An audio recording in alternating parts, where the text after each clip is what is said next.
As kids head back to school, there's a growing fear among parents and teachers that politics have entered the classroom in a way we've never seen before. The laws pushed by Governor Ron DeSantis and the Florida legislature are now working their way down into the classroom, whether it is a so-called Don't Say Gay law or the revisions in African American history. In his exclusive interview with the school's superintendent for Miami-Dade and Broward, CBS News Miami's Jim DeFede asked how this could impact education. So we always understand as educators, and I've been doing this 29 years and on to my 30, it's what you let in is what makes it political. We try and stand and stay the line of these are the standards, this is what we're teaching, and this is what we're going to be teaching. The periphery, there is noise out there in the periphery, but as educators, we always have the ability to let in or not let in. And you know, educational institutions have always been a political hotspot over the history, so it's not nothing. It's not new. You don't think it's different now? You don't think that it's more intense right now? I don't hear people saying that in the classroom that they're teaching politics. I read the newspaper. I hear the news. No. Let me make sure I'm clear. I'm not suggesting that teachers are politicizing what's being taught in classrooms. I'm saying the politicians have now made what takes place inside the classroom the subject of political fights, and that does have an impact inside the teachers' heads. The question that I got more, or the question that more teachers have asked me to ask the two of you, consistently comes down to one thing. Will you be there and have their backs? We teach the standards, and we stick with the standards.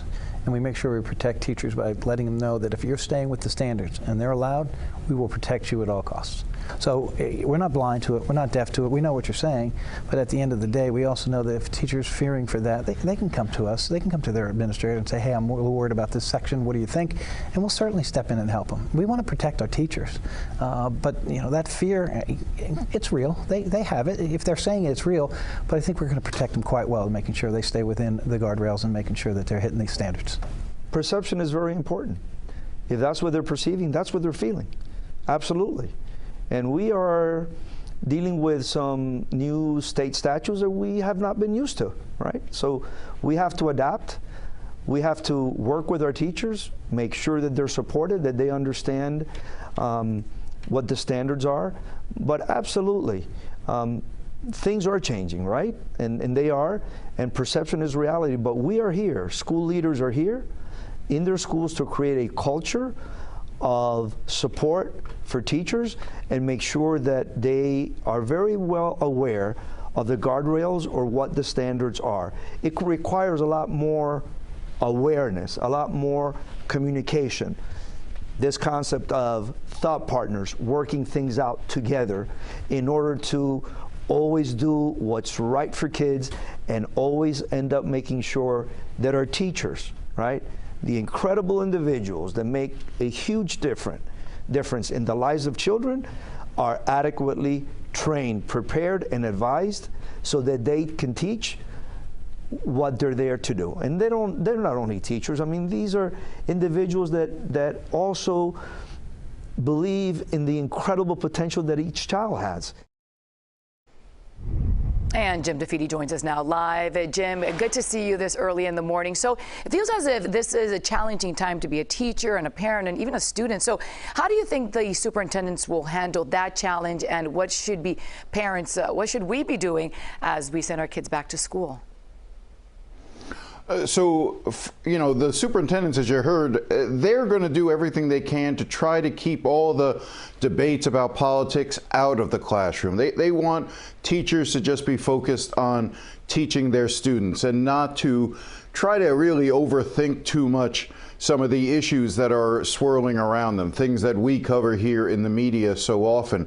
Those issues are real. The politics, the battlefield that classrooms have become, being a political battlefield, that is very true. We've seen that now over the past couple of years. But for these superintendents, they want teachers to just try to stay focused on working with their students and doing that. Now, to your other question, which is a good one, what can parents do? I think this is a critical time for parents at the start of the school year.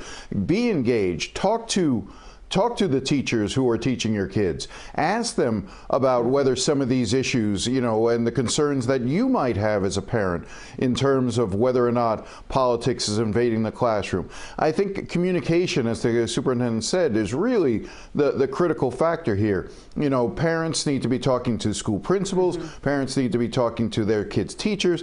I think that's the best way to work through what is, everyone admits, a very challenging time right now in Florida. Yeah, it sure is. Tell me, I have my three boys. But also I think something that's important is communication between like the parent and the student.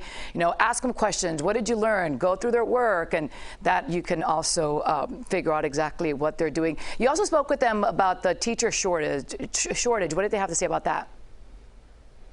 No, you know, this is also a very real thing. There are about 3,000 fewer teachers than are needed. There's a shortage of about 3,000 across the state of Florida.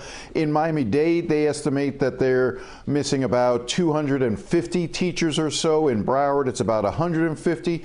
The main question I had for them is whether or not this is going to impact class size, whether or not suddenly a classroom that is supposed to have 15 or 20 kids in it will now have 25 or 30 kids in it. Both superintendents assured me that they will honor class size, which is a requirement in the law to keep class sizes low, that this will be in effect. If they have to pull administrators out of downtown and bring them into classrooms, they will. Every student will have a teacher in front of them, and every student's class will be the appropriate size. That's the commitment that the superintendents gave to me. And so as parents are sending their kids back to school, if that turns out not to be the case, you know, we'd like to hear about it. But I think that for the most part, they believe that as the school year progresses, they will be able to hire more and more teachers and make up for that shortfall. It's also a shortage not just in teachers, but bus drivers and other areas that they are continuing to work to try to resolve. Well, let's hope it does get resolved because, of course, teachers, very, very important. Jim, thank you.